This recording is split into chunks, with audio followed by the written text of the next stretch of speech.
योजना बंद होतील पण माहिती नाही. नमस्कार, मी संभाजी गायकवाड. स्वागत आहे आपलं योजना दरबारमध्ये.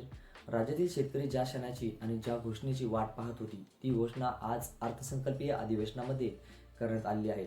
राज्यातील थकीत असलेल्या शेतकऱ्यांची कर्जमाफी आणि नियमित शेतकऱ्यांना प्रोत्साहन अनुदान हे आजच्या या बजेटमध्ये जाहीर करण्यात आलेले आहे. तर मित्रांनो, पुण्यश्लोक अहिल्यादेवी होळकर शेतकरी कर्जमुक्ती योजना या नावाने कर्जमाफी योजना ही जाहीर करण्यात आता आलेली आहे. तर ज्याच्या अंतर्गत राज्यातील शेतकरी सप्टेंबर 2025 पर्यंत थकीत असलेल्या शेतकऱ्यांचं 2 लाख रुपयापर्यंतचं जे कर्ज आहे ते माफ करण्याचा निर्णय आता राज्य सरकारच्या माध्यमातून घेण्यात आलेला आहे. याचबरोबर जे शेतकरी नियमित आपल्या पीक कर्जाची परतफेड करत आहेत, अशा शेतकऱ्यांना 50,000 रुपयापर्यंतचं प्रोत्साहन अनुदान देण्यासाठी सुद्धा आज अर्थसंकल्पामध्ये मंजुरी देण्यात आली आहे. याच्या संदर्भातील एप्रिलच्या पहिल्या आठवड्यामध्ये अभ्यास गट समितीचा अहवाल येणार आहे.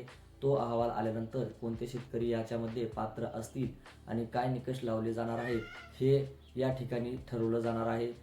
याचबरोबर याच्या अंतर्गत प्रोत्साहनपर अनुदान दिले जात असताना कोणत्याही वर्षाची अट लावली जाणार आहे हे सुद्धा त्यावेळेस स्पष्ट होईल आणि याच संदर्भातील GR पुढील काही दिवसात निर्गमित केले जातील.